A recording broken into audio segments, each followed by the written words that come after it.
this whole Industry Connect lecture series. Dr. Silpa, Dr. Nilima, Dr. Lalita, Dr. Palam, Ria, Asis, and Himani, they all are working very hard to make successful this Industry Connect lecture. So I once again welcome Rathod ji, our director sir, Professor Jiten Pandey ji. He is busy in election, panchayat election. That's why he is unable to attend this second lecture series of Industry Connect.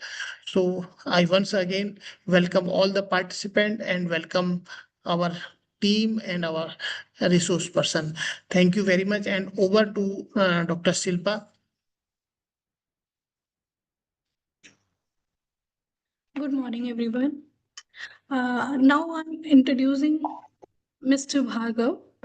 Good morning, everyone. I extend my very warm welcome to you all.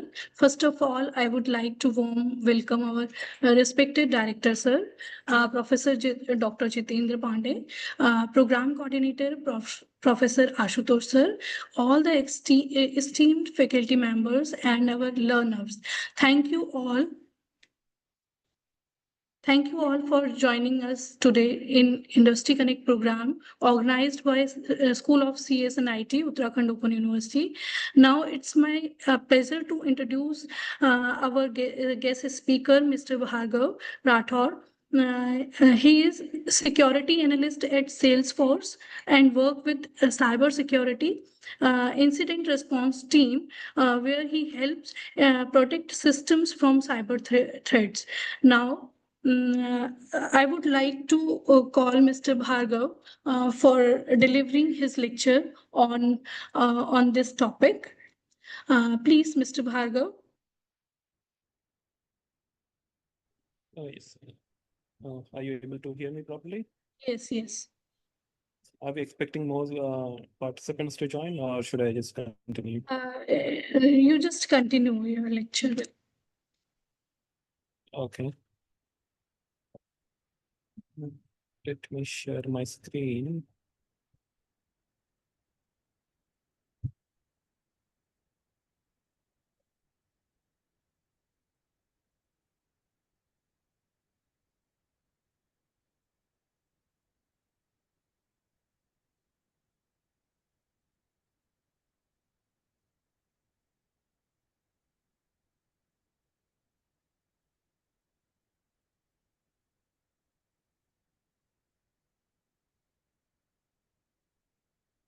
Is my screen visible?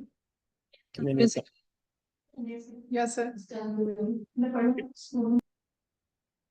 Yes, so आकांक्षा अपने computer में एक link में भेजना, उसको खोल ले, ठीक है? ये आज हमारा इंडस्ट्री कनेक्ट लेक्चर है, इसको जो है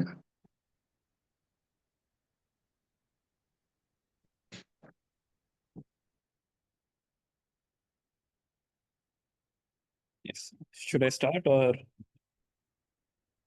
we are waiting for some? Yes, sir. Yes, sir.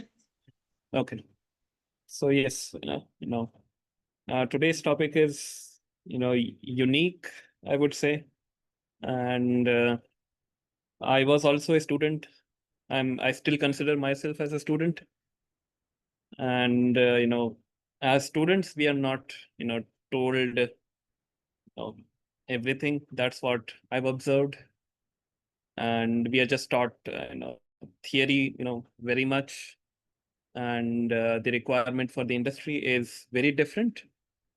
So this is what I've observed, and I thought that let me share this with the other students who are currently studying cybersecurity, or they are planning to get into cybersecurity. So that's what the aim of this session is.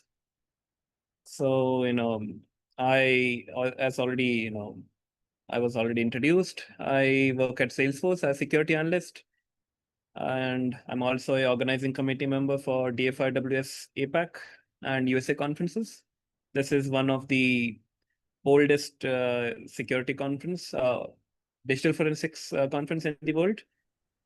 Then I am also, GIAC certified.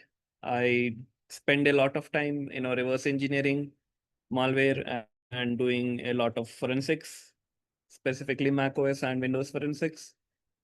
I also enjoy public speaking, and I also am an alumni of RRU. And just if you have any questions, you can drop it in the chat, or we can take it at the end. So, first of all, thank you for everyone to, be patient and, join here and listen to me. So, just a disclaimer that, anything that is mentioned in the slides are just, my opinion and my observation. It does not represent my employer's view in any way, shape, or form. So, just that disclaimer. So this is what we are going to cover today. And,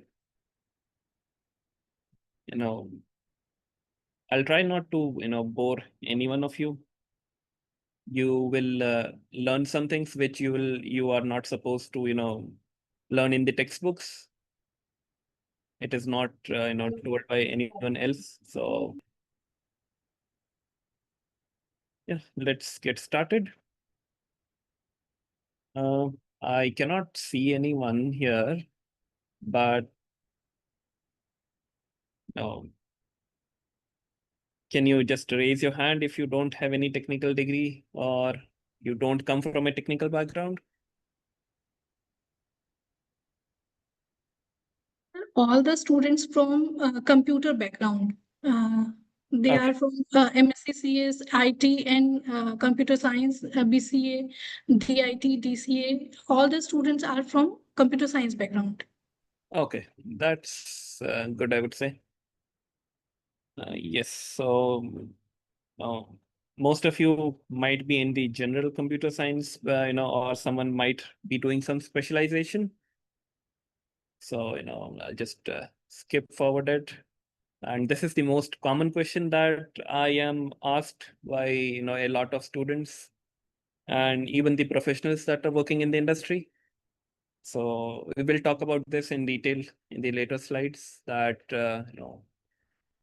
what is actually important. Is cybersecurity certifications important, or your degree matters?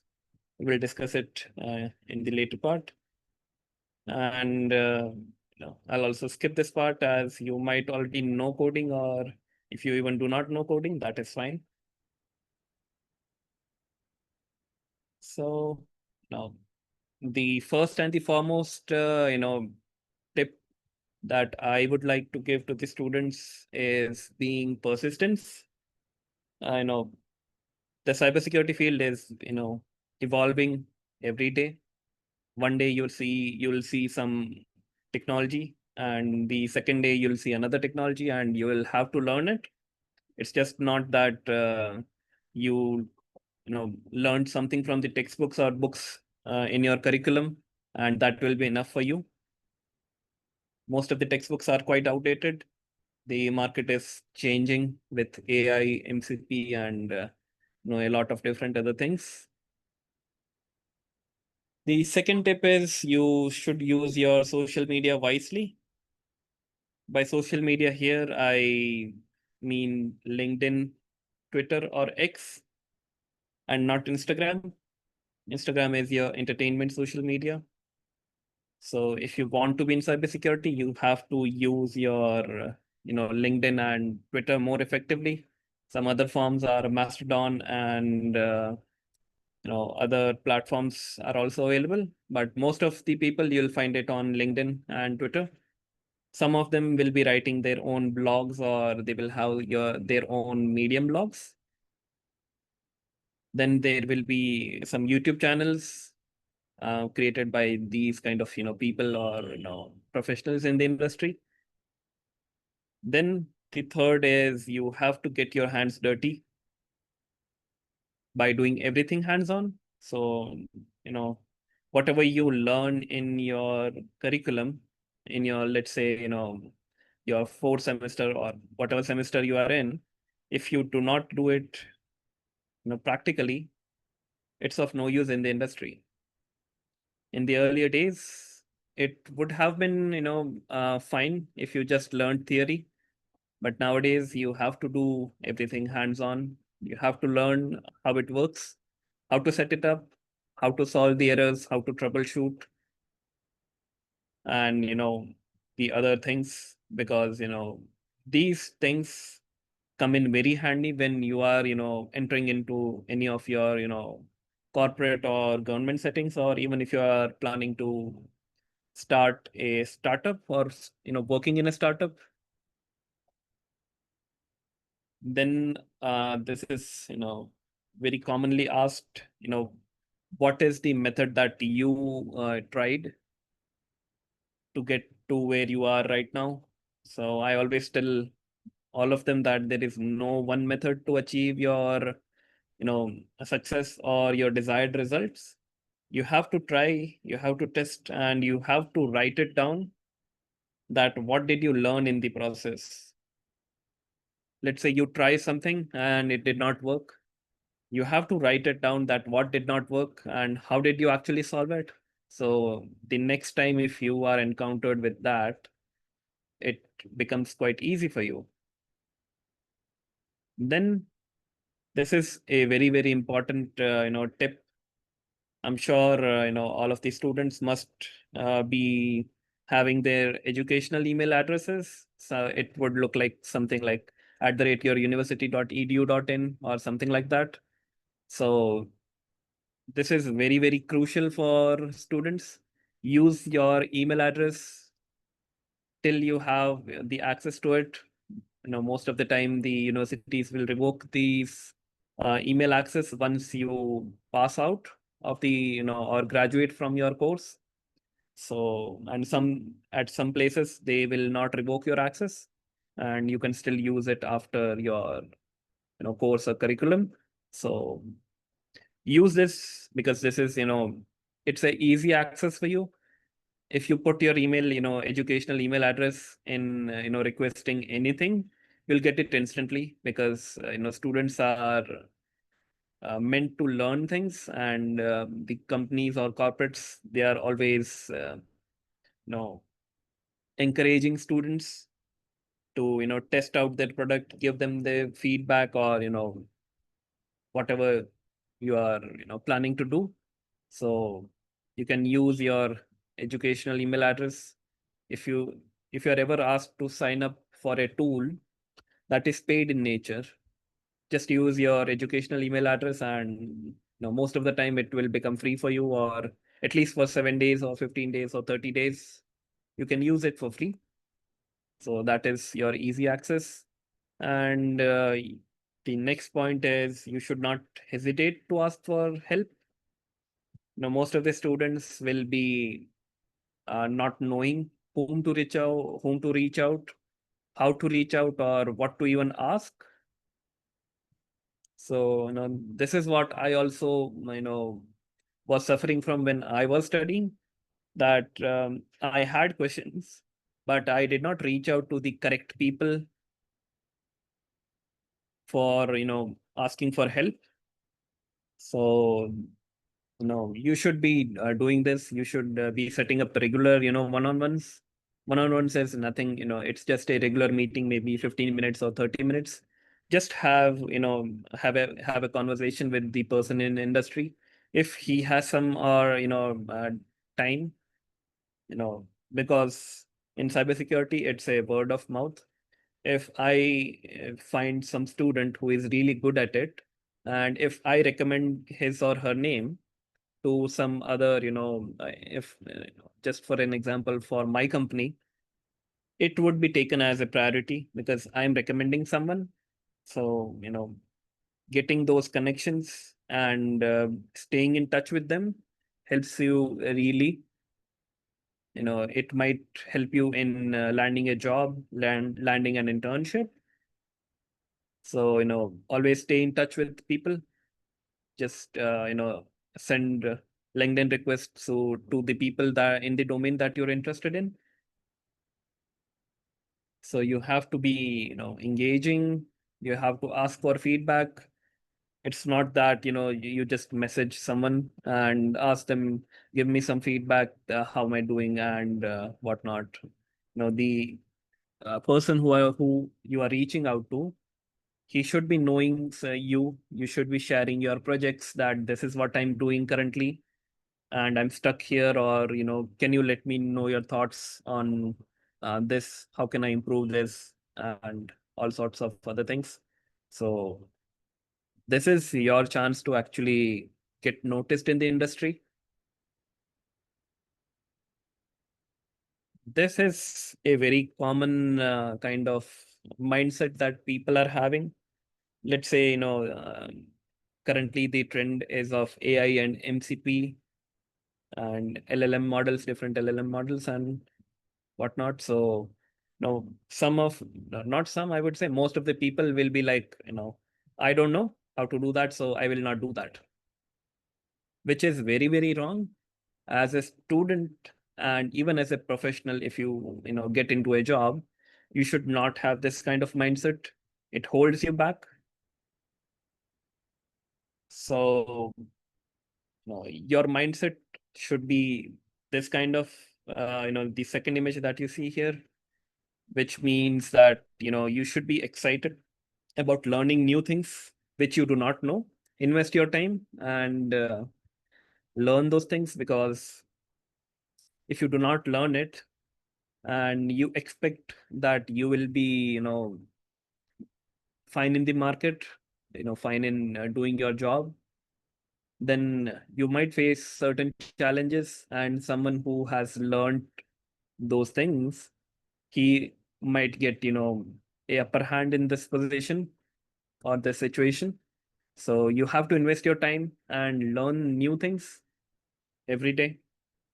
So just don't be that person who's like, I don't know what to do, and give it to another person saying he's good at this.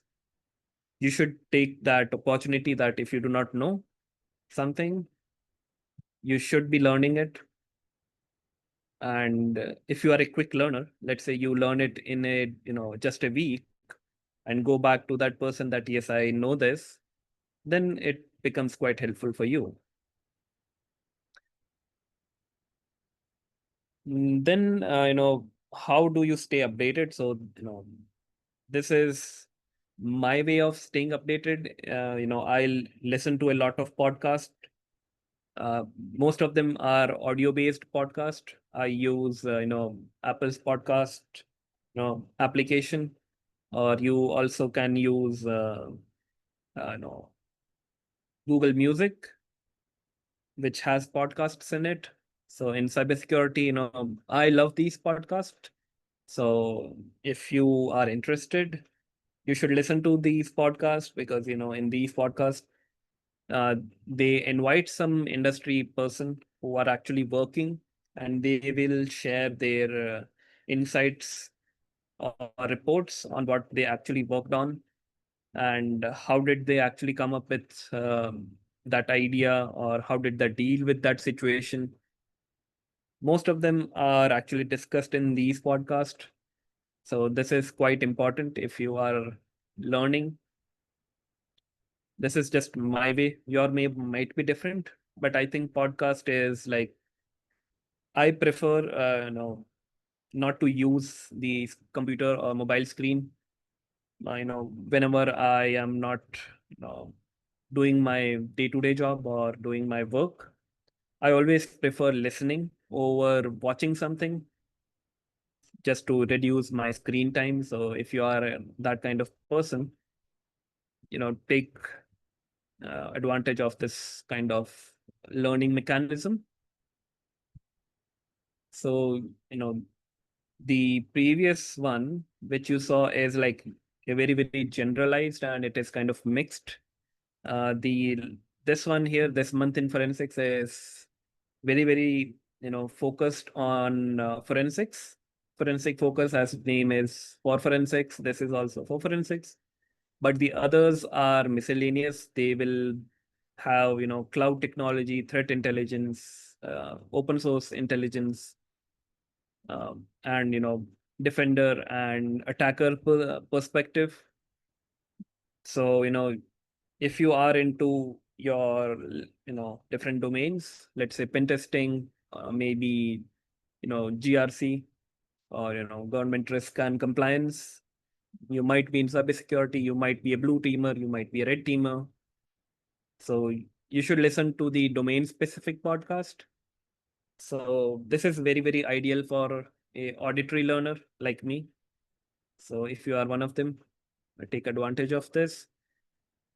You can also learn, or get to know the news from these kind of podcasts. So you do not have to read actually, and these kind of podcasts, they will have show notes at the end. So you can, click on it and read if you are more interested in that kind of news. So these were some of my recommendations, which I listen regularly, and that's how I keep myself updated. So it all depends on you if you want to go this route, or you are comfortable in checking out YouTube videos. That's your choice. Then you should be reading published or available content regularly or weekly. You should be setting a dedicated time to read blogs, newsletters, articles, and uh, different other things. It may or may not always be your blogs. Sometimes the information will be available on Telegram or GitHub as well, on and even VirusTotal. So just utilize all of these resources. I know VirusTotal, GitHub, and Telegram are not the conventional kind of you know reading what you say medium, I would say. But yes, they are also quite helpful. And if you are into OSINT, and if you are looking into these kind of platforms, you will often find leaked contents, which will be kind of helpful for you sometimes. Just don't use it in a malicious nature. If you find some leaked data, do not misuse it. It's just for your learning purpose, that is good, I would say. Just don't misuse it. And as I said, these three platforms, they have everything, I would say, or most of the things that you will not find in your regular blogs or websites. So what can you find here? Yes, you can find password dumps, which may or may not work. You can also find certification exam dumps. So let's say you want to do some certification. Let's take an example of EC Council. Yes, a very popular cybersecurity or educational institute, which provides certified ethical hacker, or CEH, a very popular one. So these kind of exam dumps are also available there. It may or may not be ethical to actually look at it, but yes, it is available. Then any company's confidential documents, you can find it on these platforms, being circulated sometimes for free, and sometimes you might have to pay some money. I don't recommend paying any kind of money to any of these platforms. Then if you are into malware analysis, you can also find malware samples here.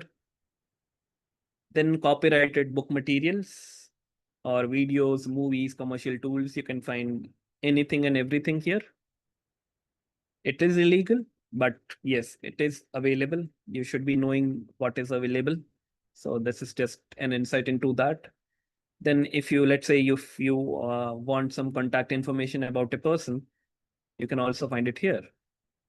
Then projects and leaked projects are also available here. If you want to know more about how to actually navigate in VirusTotal.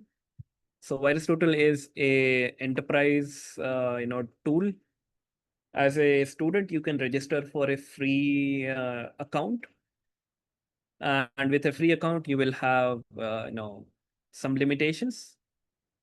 So if you want to explore it, you can use VT Academy and explore the VirusTotal UI and what all data is available. GitHub is actually open, so you can search anything and everything here. On Telegram, some of the stuff is actually hidden and not available to the public. So you have to find a way to get into those kind of channels and groups. Just your intention should be purely learning. Don't do anything, if you find something, let's say password, don't try to misuse that information. It's just for your learning purpose. Then this is very, very crucial, and you also might be, some of you might be aware about this, which is called Patch Tuesday. This is a Microsoft related term wherein Microsoft is known for patching any of the vulnerabilities in Microsoft operating system, and they will roll out these updates on Tuesday. That's why it is known as Patch Tuesday. So earlier, if Microsoft discovers there is a bug or there is a vulnerability in their Windows operating system, let's say Windows 10 or Windows 11, they will fix it. But for that fix to be rolled out, you have to update your machine. If you do not update your machine regularly, your machine or operating system is still vulnerable, and any attacker can exploit that and get into your machine. So I would say read about the patch, what patch is applied, what all CVEs or CVSS that they fixed in the current patch Tuesday. And there will be the note. So Windows, as a normal user, you are using a stable Microsoft operating system, but there are other builds which are not for normal users. They are for developer, which are called dev, beta, and release preview. So how works is, once a new feature comes on a Windows operating system, it is generally on initially rolled out to your dev build. Then the developers give test it out, they give feedback, then it is released to the beta build. Then once it is done in beta, then they push it to release preview build, which is the pre-final stage or pre-stable phase.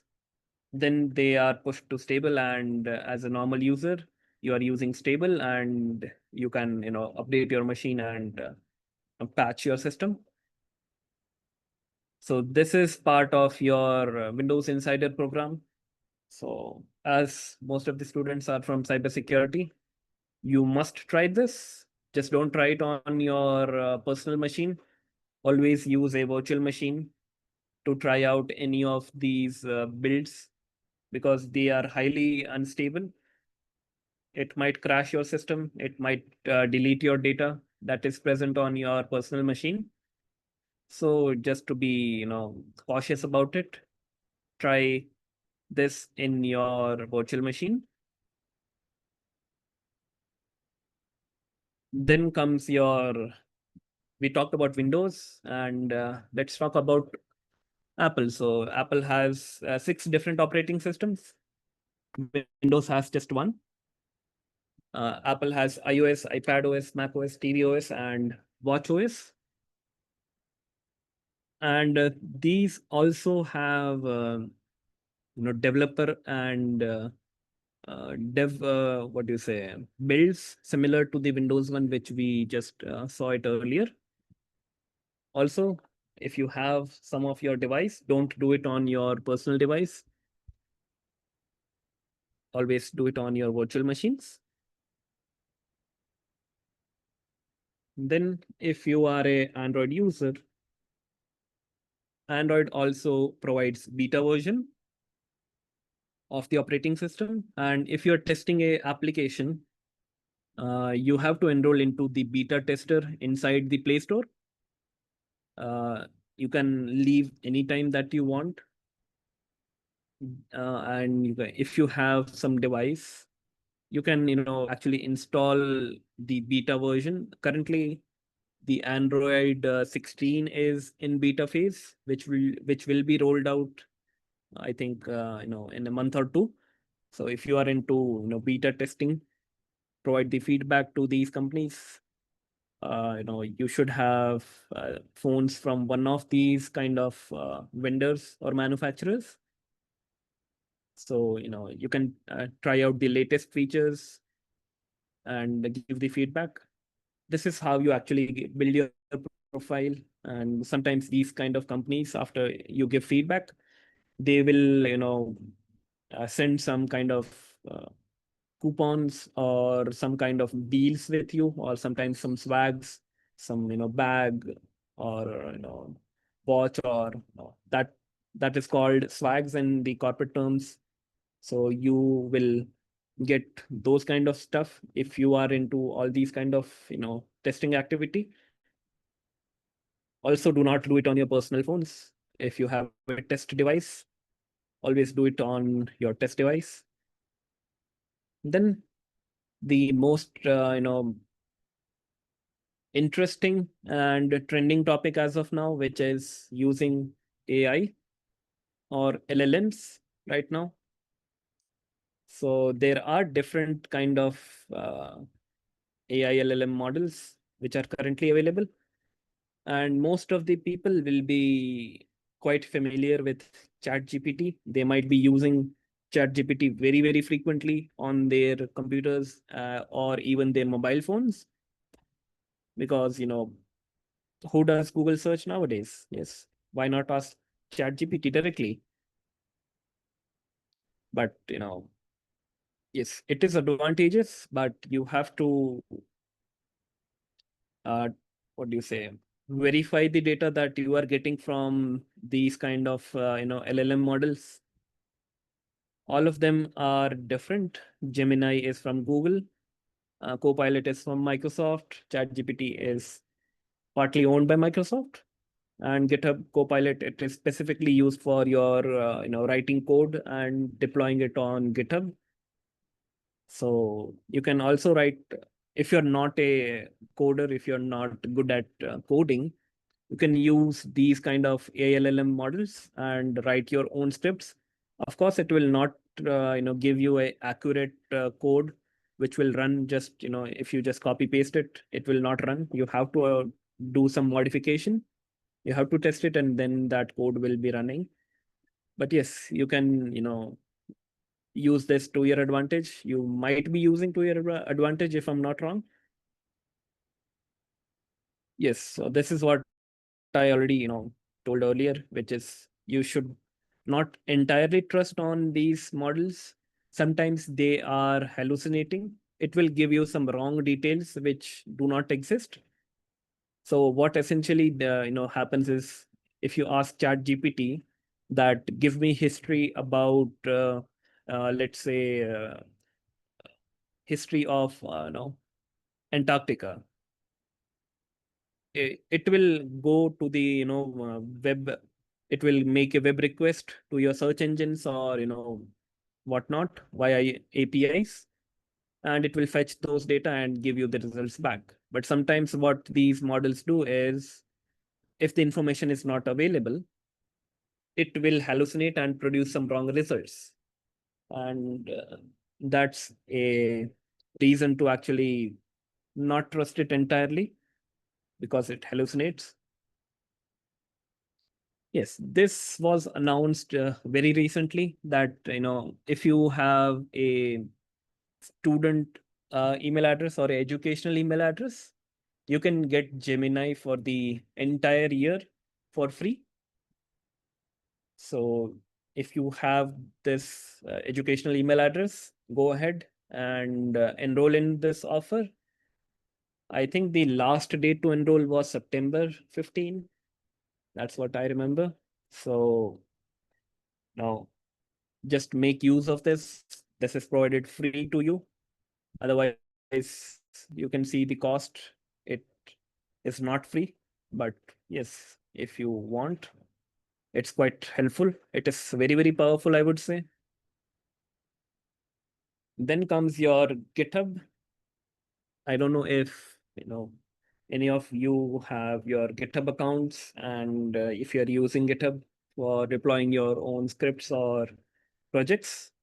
But yes, GitHub also provides a student account wherein if you join using your educational email address, you can get GitHub Copilot free. So you can essentially write code with ALLMs. You don't have to write your code on your own.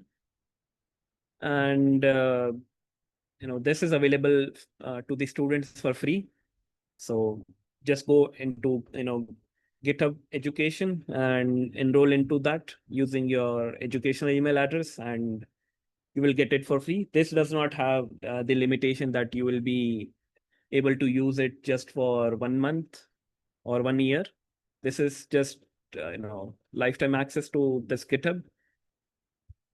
This is very, very helpful if you are into coding and you want to show off your coding skills.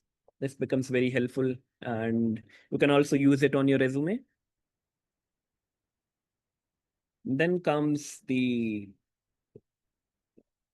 talk of the town, which is the Cursor AI, wherein this has a very good integration with GitHub as well. It's like you write it, whatever code that you have. If you have a code repository, you can on the right side, if you can see, add a depth field to this code, and this AIL will actually modify the code, add it, or even delete some content, and it can even push to your GitHub repository. And this is actually being used in the corporates nowadays. Very rarely people are coding now. So if you want to try, just use Cursor, a very, very cool AILLM model that is currently being used in the industry right now. Then if you are a Airtel user, this was announced like 2 days back, 2 or 3 days back, wherein Airtel has partnered with Perplexity AI, and you can actually use different AI models. It has cloud in it. It has GPT 4.1. So those are different LLM models that are currently available. And this is like free for an entire year. The pro subscription, which is like costly. So if you are a Airtel user, go to the Airtel Thanks app and enroll into this Perplexity and use it to your advantage. If you do not use it, you will be you'll have a feeling that I'm left behind. Some people know way too much, and you do not know some stuff. How does it actually work and whatnot? So just this will give you an edge in the current market. Then there are some this is one of the platform wherein you will get the early access books which are not published. So whenever a book is published, first of all, it is in the early access or preview mode, wherein people will read it and give the feedback to it, feedback to the author. So when it is actually published, you will have a correct the book will contain all the correct data or the language. So just go into this LeanPub and read the early access books, and you can provide the feedback to the authors. The authors might give you those credits saying that, yes, this person provided me with a very good feedback. And sometimes the publisher of that book or the publishing house may send you something as a swag, as a thank you gift. So, and if you have reviewed or if you have provided feedback, you can use it on your resume, which gives you an edge over other candidates. Then comes workshops and conferences. Some of them are, they say international. Some of them are based out of India. So most of the conferences are actually paid in nature. Black Hat and RSA being one of the most expensive conferences, or most costliest conferences, I would say. I think the last time I checked, it was just for attending this Black Hat conference, it was around $2,500, which is a lot. But as a student, you can apply for a student scholarship, and you can go to these conferences for free. And if you go to these conferences, you will have an opportunity to network with the people in the industry. You can get a job offer or a internship offer if you visit these conferences. There are many companies or vendors which comes to these kind of conferences, so it becomes very helpful for you if you are looking out for a job, or looking for a job switch. This becomes very important. And some of them are very specific for women, which is this Women in Cybersecurity, WinFC, and Women in Security and Privacy. And sometimes these conferences specific for women, they will provide free passes specifically for women to go to these Black Hat, DEF CON, and even RSA conferences. So if you are a female candidate, take interest in these kind of organizations or conferences which are specifically meant for women. And always use your academic or student email address whenever you are registering or signing up for any of these conferences. So that was the phase 1. This is your phase 2, how to actually contribute to the community. First of all, you can write your own blog. You can host your own website. You can host it on LinkedIn. You can host it on Medium or Tumblr, some of the social media applications. Then you can contribute in tool review, or even creating and reviewing the documentation of that tool. You can contribute to the GitHub repository, maybe a device review. You can also write a short book review, or you can be a technical book writer and give credits to the author. Read early access books, enroll in these kind of alpha or beta tool review or operating system reviews, and show off using your LinkedIn and Twitter, as people are very much active in these kind of platforms. So always share your findings with the community if you want to be noticed in the community, and if you want to contribute. Then you should have this habit of appreciating others' work.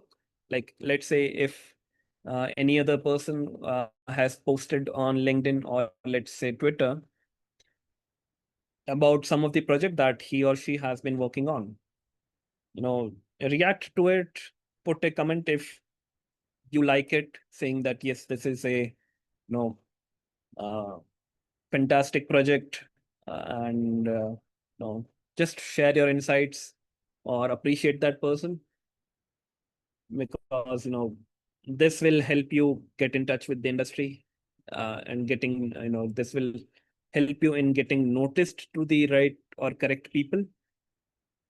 It's and it is a continuous process. It is not that just you comment or react on one post and you are done. No, you have to be continuous.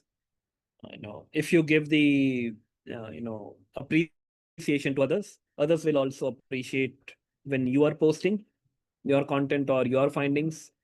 So it is very, very important for you. So as a student, you should always be doing it. I know that, yes, jealousy is a factor, saying, if one of your classmate uh, is doing something and he posts something, you might feel that, yes, that you should have done it, and why did he or she did it in the first place? Yes, that is there, but just don't go with that feeling. Appreciate if something is good, and you will be rewarded, not instantly, but in the later part of your career, or after some time.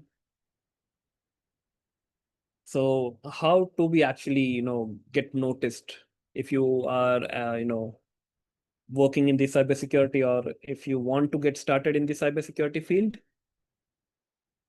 You have to practice, you have to set up your own lab, you have to try the demo version of the commercial tool. Just for example, here it is Splunk, or any of the ADR tool or antivirus tools and whatnot. So my recommendation would be to always utilize the open source applications or tools. But if that tool is not available, and there is some commercial or tool, use your educational email address to get a free license for your project or research. You can even email these kind of companies saying that I am working on this project and I want to utilize your platform for this. And most of the times these companies will be quite helpful, and they will give their license, the professional license, to you for the duration of your project. Then you have to write down everything, what went well, what did not go well, and if you are encountered with an issue, how did you actually troubleshoot it?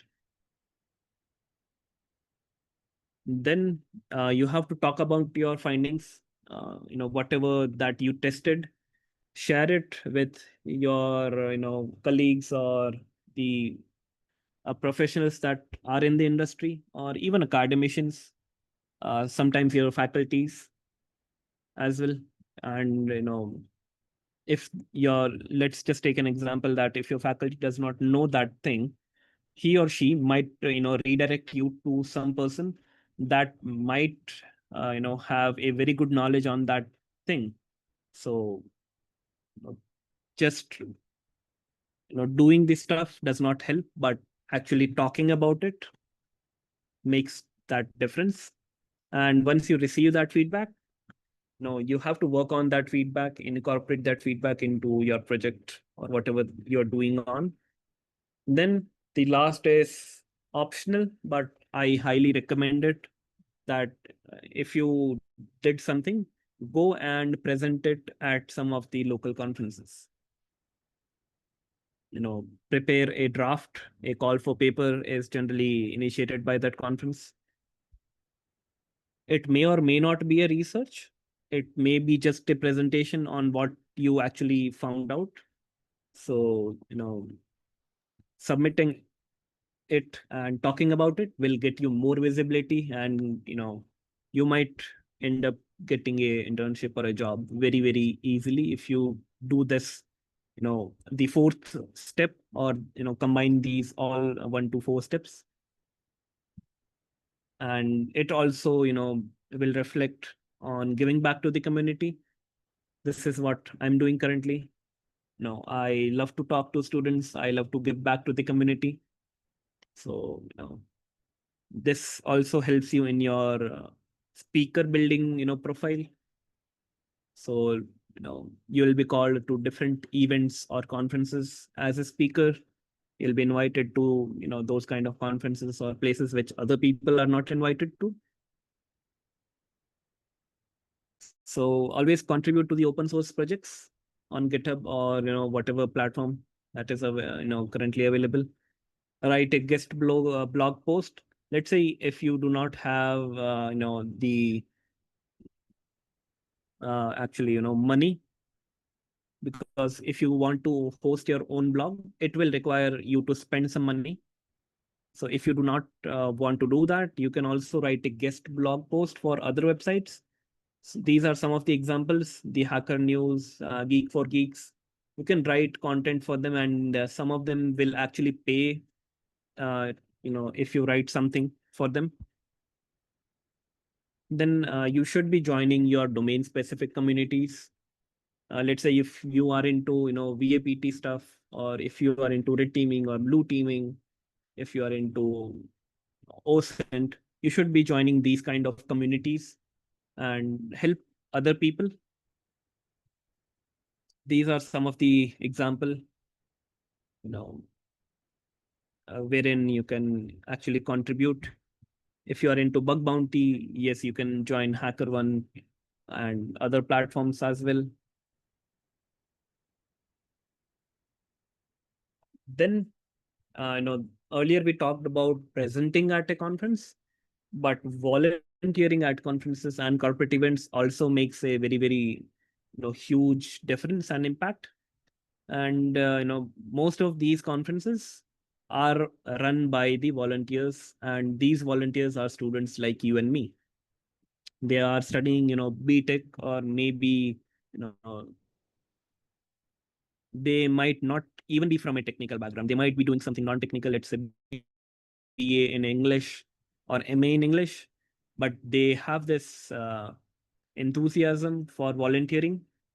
So, if you volunteer in these kind of conferences, they will give you free access to that conference. They will take care of your accommodation. They will take care of your travel. No, they might also give you some goodies or swags. And if you are volunteering, you will get to network with the other companies and other persons, which helps you in your job hunting as well. So it may or may not be technical. You might be a part of your the AV setup or audiovisual setup in these kind of conferences. Most of the conferences will record those kind of sessions, and you can volunteer for that. Then for schedule preparation, event management and coordination, you can also be a facilitator. You can also be an anchor or host if you are good at public speaking. You can also be a graphic designer. You can also be a video editor, event reach out, or you can also be a part of the organizing committee. So these are some of the soft skills, which if you combine it with your technical skills, it goes a very long way. So, Null Meet, I think in every state, they have their own regional chapters and meets. And for OASP also, they have their own regional chapters. NullCon is done in Goa and Berlin, so you can always try for Goa. I have seen a lot of students, some of them my juniors also, who actually volunteered at NullCon and landed a job at some other company. Then Cocoon is hosted in Kerala. Seasides is specific for student conference. It is done in Goa. B-sides, these are some of the B-sides conferences. So if you are if you are staying at near these kind of locations, you can also visit this. And DEFCON 911 or 111, these kind of groups are also available. Then participating in security conferences for free. You can always apply for a student scholarship to all these kind of conferences. And sometimes they will cover your flights if it is international, and your registration fee is also waived off, so you get to attend these kind of conferences for free, which is very good exposure for students. And in these kind of conferences, various companies will set up their own booths. So go to that specific booth of that company, and you will always find a HR there. You can connect with the professionals or HR, and This will actually help you in your job hunting or internship hunting if you are working as a student. This I already talked about. Then if your university has a student chapter, let's say YCS is specific for women and WinFC is also for women, but the others are open to anyone and everyone. It is not gender specific. So you can join these clubs, contribute it, and it will contribute to your resume building. You can add that you were a lead for this event on these kind of student clubs, or different kind of events that you organized. Then how do you actually skill and upskill? The first is practice, which we already discussed. Participate in CTFs. If you are into blue teaming, red teaming, you have to participate in these kind of CTFs. Most of them are free. And if you win these kind of CTF, if you are in top 3 or top 5, you will be rewarded with some cash prize or some coupons or a internship offer directly to that company, which is very, very good for the students. You can participate in trainings and workshops. In Seasides, all of the workshops are actually free. So if you want, you can also check out the Seasides conference. Then there is this concept called pay what you can. So with 0 rupees or $0, you can actually enroll in these kind of trainings or workshops.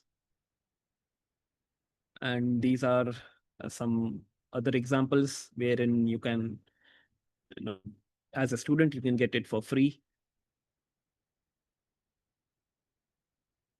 And always learn to automate the manual task. It's not that if you are working on something and it is manual, you have to actually deal with it every time manually. You can automate it, which is quite helpful. So this is for students who are not into programming or they do not want to actually be a programmer. It comes back to you in some way or other.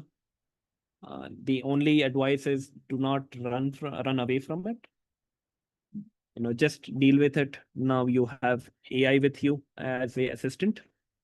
Use that and be good at it. Then the certifications. Yes, this is a very common thing that I am asked, that should I be doing these certifications? Will this help me in landing a job or landing an internship? I would say it does not matter as a student. It is good to have, but it's not always required. So this is what I suggest to every student, that always enroll in these kind of certifications which are not focused on a tool. It should be vendor agnostic. Like all the vendors should be actually coming into the training or certification. Always consider your certifications as an add-on or as a tick mark. It is not that if you have a certifications, you will land a job. And these are some of the situations where certifications come in handy. The first is to clear the screening process of the HR. But if you if you already have some sort of certifications, be prepared to actually face some of the trickier questions. So just be prepared if you are already certified in some domain or some technology. And the second is very, very relevant. So some of the companies will actually sponsor your training or certifications. So always wait for those kind of opportunities. Do not spend your own money unless and until it is actually required, because as a student you already did a technical degree. So I do not recommend doing, a certification if you're enrolled into a cybersecurity course or curriculum. Then there are some scholarships from EC Council. One is for women and one is for male as well as female. It the first one, CCT, is actually covering most of your certification cost. It does require a $199 fee for scheduling the exam. But yes, apart from the this certification monitoring fees, it is actually free. And for women, you have to actually apply to it, and once you apply for it and once you get selected for it, it becomes free for you under this President's Scholarship for Women in Cybersecurity. Then YCS scholarships. This is very, very specific for the female candidates. It's not that if you are female, you'll get it very easily, because a lot of the female candidates are actually applying to it, and it is quite competitive, and it is entirely free. And it depends on, the YCS is just an organization, and it depends on other organizations for sponsoring the applications. So they have collaborated with ISC Square with this certified in cybersecurity, wherein you have to apply to this spring camp cohort, and once you get selected to it, you can do the certification from ISC Square free of cost. They have also collaborated with SANS Institute, and they have these 3 courses. And generally they have this CTF in the first round, which is a screening round. If you get good marks in that CTF, you can actually choose what course that you want to do, and these are all very, very costly certifications. Every Science Institute certifications, these 3, each of them will be costing you around 8 to 10 lakhs per certification. So this is one of the costliest and the best certification in the industry. And if you clear the CTF from YCS, you can do these certifications for free. Then Fortinet also has a collaboration with YCS. This is a very important tip I would like to give to the students, is most of the students are actually relying on the clicks. Let's say they're clicking just next and it will be done. So I always advise that do not be a click monkey. You should be knowing how the tool actually works. It's not that you click next and done and you are done with it. You should be knowing the tool, how is it actually processing the data, how is it actually taking the other modules or plugins, and all those sort of different things. You should be considering the tool and use it very, very judiciously. Then comes your some of these platforms are MSRC or Microsoft Research Recognition Program. If you are into bug bounty, this portal is your very, very, what do you say, lucky, I would say. So I have just take a screenshot of the top 10 security researchers, and here you can see some of them are actually from India. Yes, Suresh and Dhiral. Yes, 2 are actually Indians. Others also might be Indians.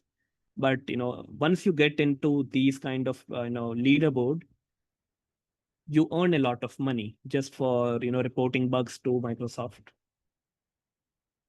And yes, this is also the same. Sometimes they have a different program called Most Valuable Security Researchers, or MVRs. it is available on their platform, how to actually enroll in it. And this is their duration, July 1 to July 30. So entirely for 1 year, they will monitor, and you will be given some points, and based on that points, you will have some rankings. You should always also seek mentorship and guidance. And this is also a chance to get hired. Sometimes it's not important that what you know. It's more important who you know. Once you get into the industry, you will realize this. As a student, you don't get to realize this very often, since you're not very much exposed. So attend, there are some mentorship programs by MVS or MUS. For this is organized by Magnet Forensics, and it is virtual, and there is a entire day dedicated for mentorship. So if you want to get your resumes reviewed, if you want to ask some questions, register for it. This is a conference hosted every year, and it is free. At least the virtual one is free. So take advantage of that. And always remember to stay in touch with them. Then there are some resume clinics wherein you can go with your resume and get it reviewed by some experts in the field. Because as a student, you might not know what to include and what not to include in your resume. So these conferences are your gateway to get your resume reviewed. Then comes your YCS mentorship program. This is specific for women or female candidates. Then there are some job fairs at these security conferences also. And always reach out to the industry professionals and reach out to them with a purpose. Let's say if you want to do some certifications like CISSP or OSCP, ask them that, I am planning for this. I have done this kind of thing. And, can you actually help me? And they will actually help you if they have some dedicated time and if you reach out to them in a correct way. What are some of the don'ts that you should not be doing in cybersecurity? Again, the disclaimer that whatever is coming up in the upcoming slides are my observations and my opinions.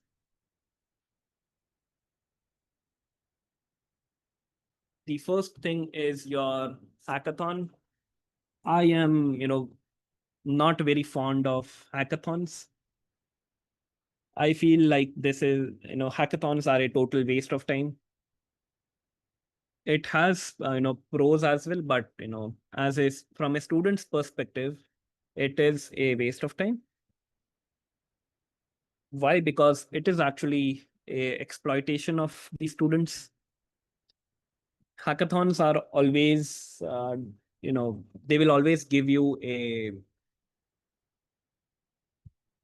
statement or a problem statement which will be unrealistic. Like, you will have a huge goal or a huge statement and you cannot work on it entirely.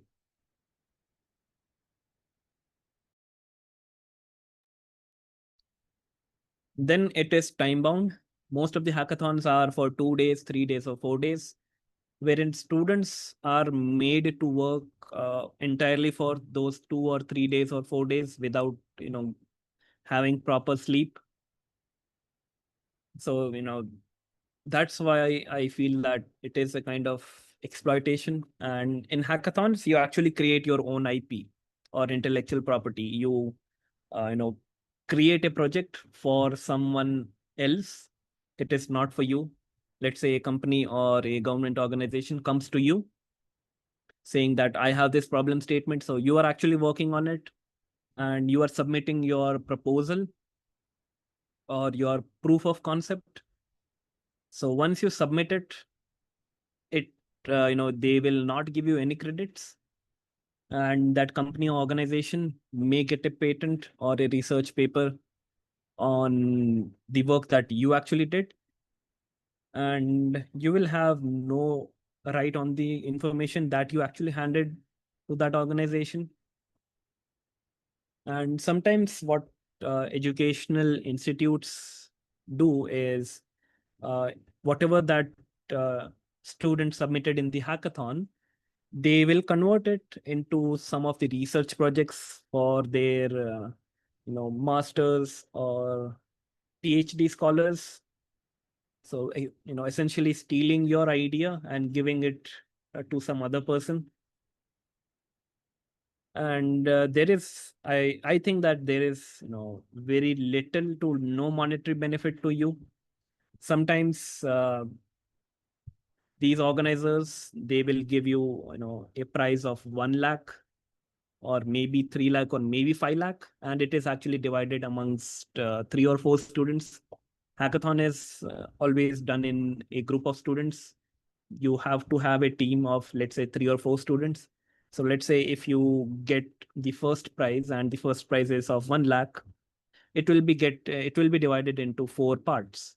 So you essentially are losing a lot.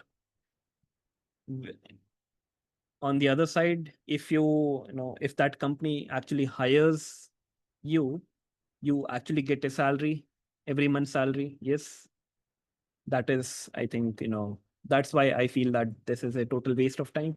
So if you are doing it, that's on you. But these are some of the cons of doing hackathons. Then there are some people who will just blindly apply to the jobs. You should always be asking for a referral, as it increases your chance to getting hired. What happens when you actually apply to that job portal directly? It will just end up in their backlog, and you might get a instantly rejection email that your resume did not match the expectation of the job description. So always ask for a referral. Always search for a person who works in that company, and ask them by sending your resume that I have these kind of skills, can you actually refer me to this role? Most of the people, they will be happy to actually refer you, and it is your duty to be grateful to that person who referred you and stay in touch with them even after the referral, which most of the people forget. And you can also ask that person that if they need some kind of help or not. It should not be just a one way kind of deal that they give you a referral and you just go ahead with it. Then review papers. I know from educational institute, educational point of view, it is important, but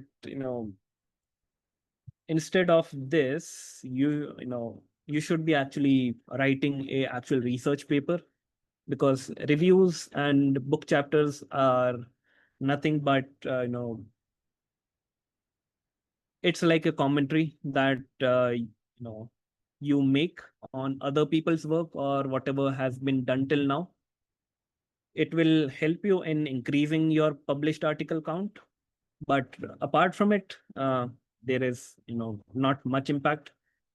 If you have written a research paper, if you have presented it, some people, they will actually appreciate it. Review papers and book chapters are not that much appreciated or looked upon. Then attend where you should not be attending any conference where only panels are there on the agenda. You should always look for technical talks. The panel talks are always like a discussion. It does not really have a outcome, and it's mostly like a political debate on a news channel.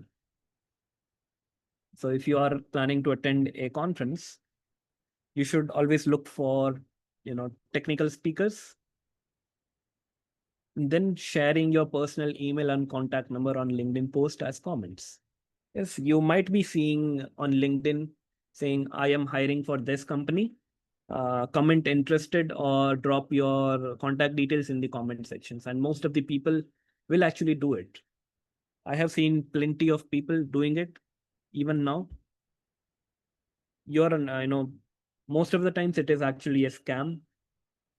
No one is actually hiring. They just want that visibility. The person is actually pretending that he or she is actually hiring, and you end up giving your own information.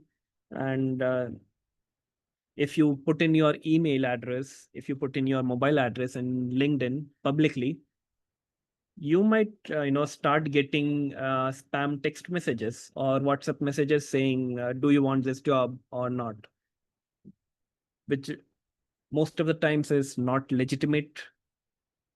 So always avoid doing it. Then I have seen many students sharing links or sharing PDF books, which is a copyrighted material on social medias like LinkedIn and Twitter for publicity. It will give you it gives the recruiters a very wrong kind of message, saying that you are actually infringing those copyrighted materials. So always avoid doing this. And if you try to do it, sometimes the publisher or that company which published that book can actually file a case against you and destroy your career. So better not to get involved in those kind of activities. Then selecting impactful projects. Yes, projects are important, but what most of the students end up doing is doing a very generic kind of projects which do not have impact in the real world. So this is some of the example for development. If some people who are interested in development kind of activities or projects, so this is just an example of that. Then if you are not a developer, then you can go into these kind of projects which are quite impactful. Yes, and there are some of the other tips and tricks which is quite important if you are sitting in a placement round or a hiring round. So this is what is expected from you, that you have to learn and enhance your skills. Will you be able to cope up with everything while doing the job? It's not that once you get the job, you just leave everything. You do not keep yourself updated. Then are you creative enough? Or most of the companies will find a jugadu person very, very interesting, and they will hire that kind of jugadu persons which know the person who knows how to actually deal with a situation and get the job done. Some people will just complain and not fix things. So what kind of person are you? You have to make your personality or your resume look like you are a problem solver and not a complainer. Will you be able to work in a team and an individual contributor when required?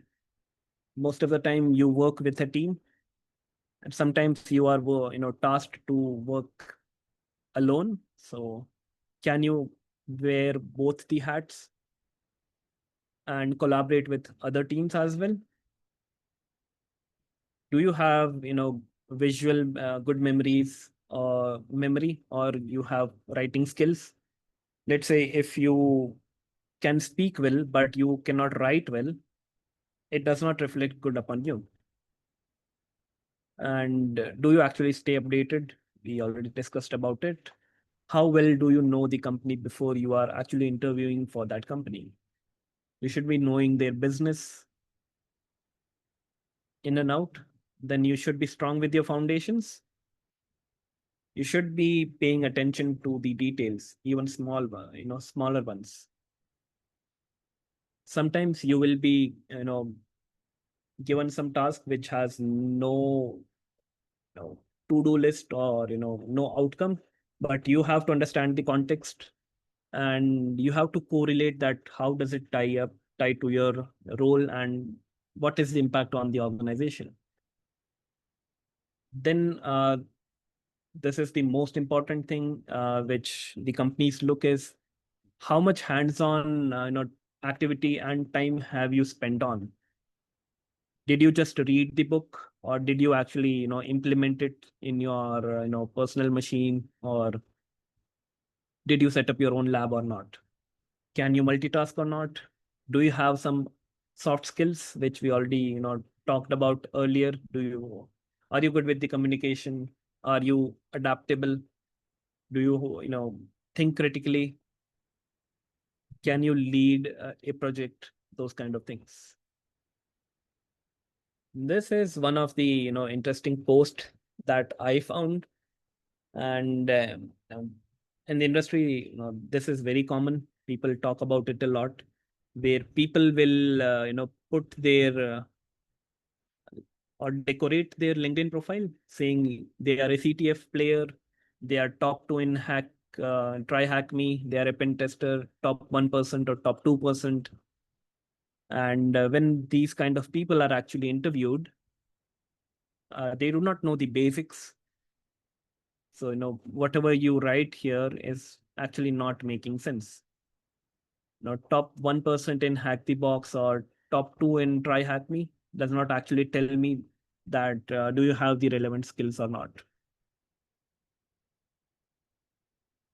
Then comes what the students should not be expecting while approaching a company. You have to keep this in mind that not all internships are paid. Yes, some of them will be paid, some of them will not be paid. Then comes no one will tell you anything and everything. Even if you're working on a team, you should be responsible for knowing things, asking the right questions, and be ready to enhance your own skills. Then a certain certifications will get you a job. This is a misconception.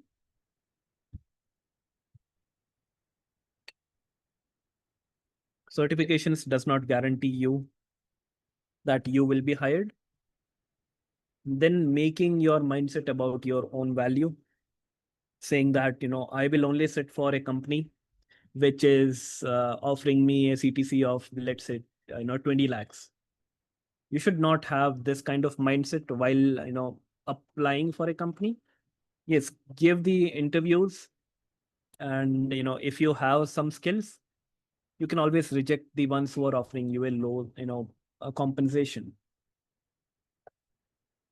because everyone wants a high paying job. Yes, who does not want it? If a company is offering a 20 lakhs CTC and is hiring just one student, everyone will be interested. But you should be looking into yourself. You should have this reality check. You should give some interviews and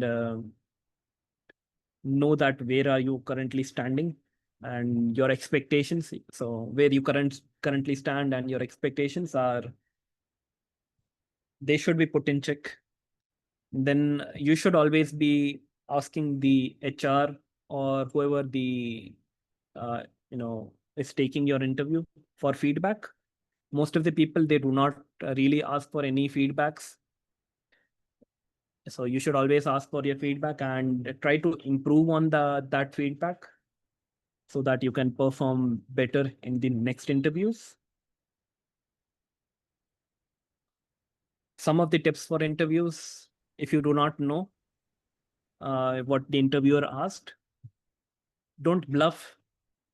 And it's okay to admit that you do not know.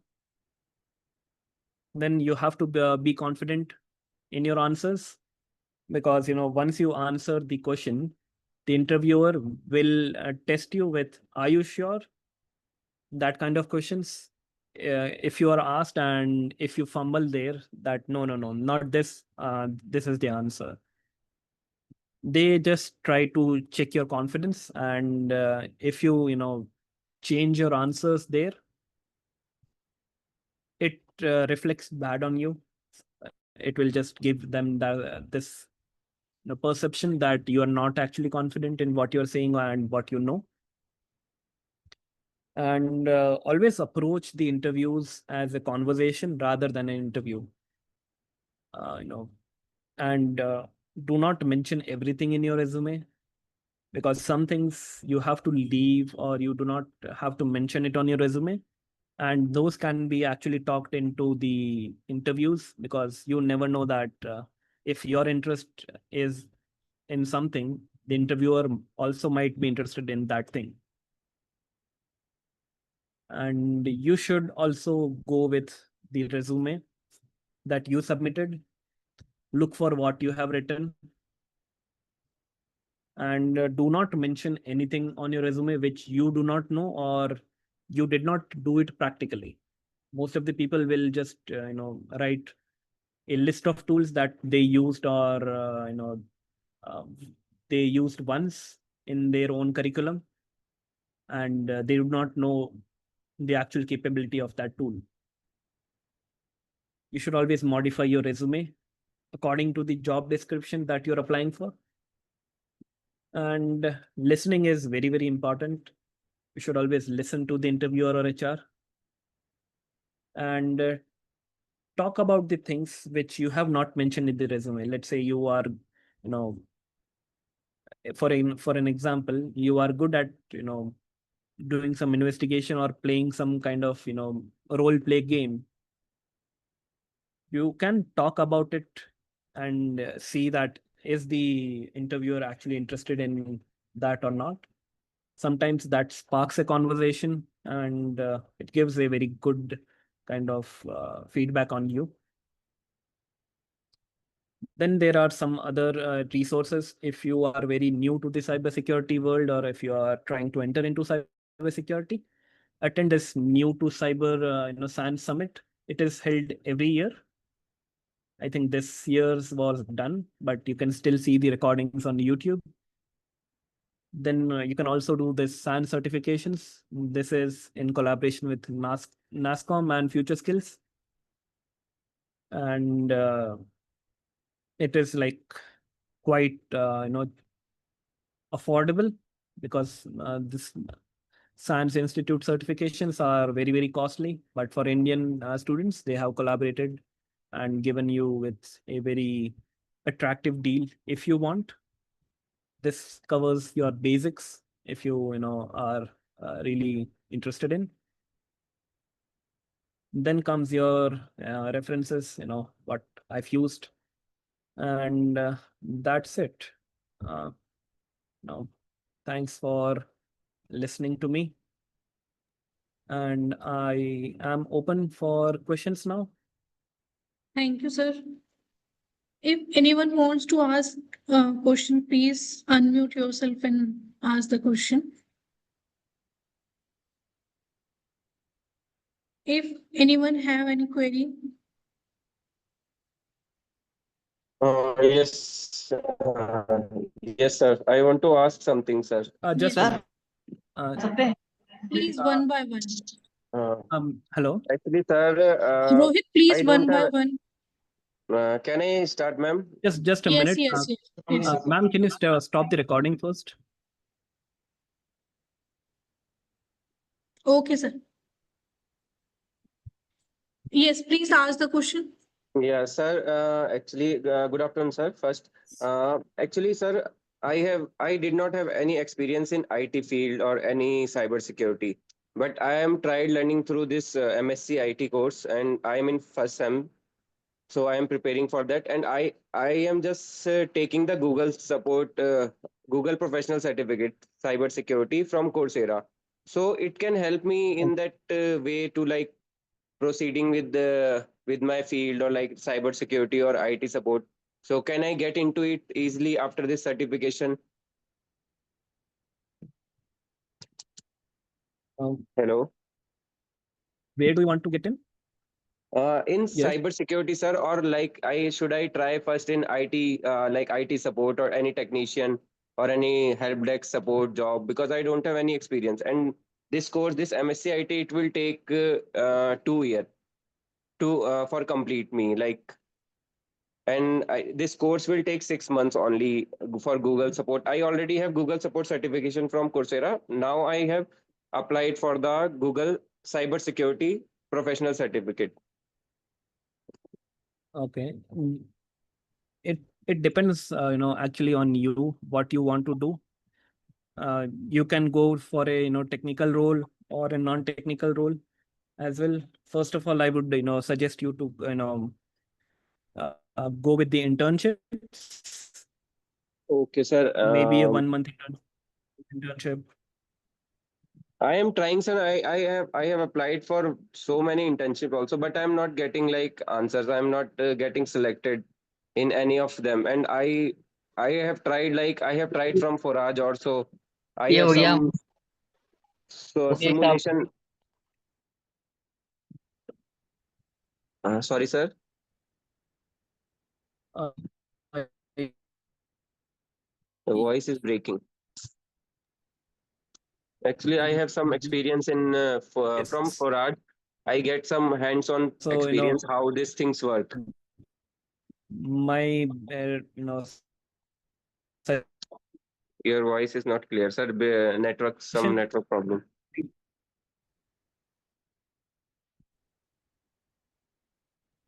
Sir, your voice is not clear. suggest, wait for, I don't know what is wrong then. Okay, okay. Now it's clear, sir. Please answer. Yeah, I would suggest that, go with the university's placement cell. That is the, best way, I would say. And if you do not get, your desired role or internships, then you should be looking out for, the off-campus internships. But always reach out to the person working in the company or within that same team that you're applying for. If you randomly apply, you will not get any answer. That's, the tragedy of the uh, recruiting market now. Okay, sir. Thank you so much, sir. I will try, sir. Yeah. Okay. Anyone else? Anyone else have any query? Please ask your question. Yes, Akash. Sir, previously shared mass questions over the chat. So please look out at these questions and once guide me along with them. I do not understand the question. Can you, explain it? Like we are in the startings in the cybersecurity. So I would like know about the vast BWA, where is a vulnerability platform actually for the testing for the beginners. So and we're starting our cybersecurity career. So can we start with the or BWA or someone else other platform we can use for the training purposes? Yeah, they like if you are into, VAPT stuff, starting with this is a really good option. There is no stopping you. You have to try anything and everything that is available. You can also try it on the cloud. There is something called AWS Goat, I think, cloud, Yeah, misconfigurations and all those stuff. So, try everything, and yes, you will actually learn on it. that's great. Anyone else?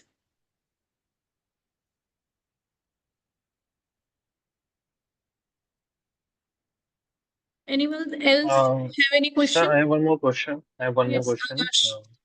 Sir, is that compulsory to have the CCNA or the CH11 compulsory for the most career? Like you only have a knowledge, or along with the knowledge, you have certification. See, certifications actually do not matter unless and until, there are, if you're applying for some job roles, especially in banks, yes, they do require those kind of certifications. But, if you just have the certifications and you actually don't have any hands-on experience and you do not know what is it actually doing, you're just doing it for the sake of that certification, that is not helpful. So, I am, against doing certifications as a student. Yes, if the company that you are joining in, if they are actually sponsoring it, yes, then you should be going ahead with it. But yes, apart from it, just have the knowledge, do the hands-on testing, and don't be focused on certifications too much. Okay. So I have one more questions. Like, if I'm done the all the certifications, but already have a knowledge. So Yeah. I'm applying for the internship and the job roles, but I'm not getting selected. So can we work as a freelancing? Yes, you can. These were some platforms so where we can find out this like freelance work over the freelancing. I do not have, those kind of platforms in my mind yet, but yes, there are some, uh, institutes or, organizations in India which do this kind of, freelancing or contractual kind of work. So you have to, actually work with them, or if you know the correct people, they can give you that freelancing work. Okay, so as in the freelancing, we can work as a cyber audit. Yes, but most of the times in auditing, kind of domain, these big four companies are always, they always have a upper hand because they have this certifications, those compliance certifications, so which you as an individual will not have it. So, it is tricky in terms of compliance. Yes. So it is else? compulsory to have the dark web accesses for the cyber security or whatever in field in cyber security, like the bounty or the analysis or the security architectures. You have to know about the dark web as well. What access? The dark web. We have a we as a cybersecurity intern or the cybersecurity consultant or architecture or the security consultant. So we do have the knowledge of the dark web because we don't know what things goes over the internet and it's how many things go to the under internet.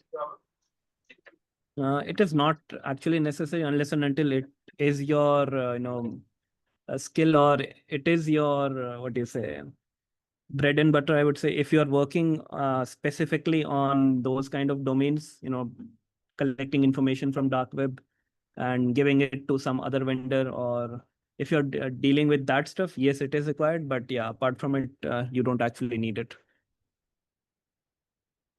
Okay, that's all. Thank you so much. Yeah. Okay, thank you so much, Bhargav sir, for this session. On behalf of School of CS and IT, Uttarakhand Open University, I extend my sincere thanks and appreciation to you for delivering this lecture on Industry Connect program on how to stay up to date and relevant in cybersecurity tips and tricks. Thank you so much, sir, for this informative session. The practical tips, real world examples, and your encouraging words have great benefited to our student and inspire them to stay up to date and committed to learning in the dynamic field of cybersecurity. Thank you so much, sir. We will be connect with you for more informative session in the near future. Thank you, sir. Yeah. Thank you. Excuse me, sir. Yes, Akash. Yes, sir. Ma'am, for the future connections, can I have your email address, sir? Um, you can actually reach out to me on LinkedIn. I am active. I'll just paste my LinkedIn here. So Okay, yeah, you can if share LinkedIn IDs. yes. Okay, If thank you anyone, so much, sir. yeah. Now I just end the session. Thank you. Thank you all, our participant and our faculty member on behalf of all the faculty member, I would thank you so much. Thank you so much, sir, for this session. Thank you.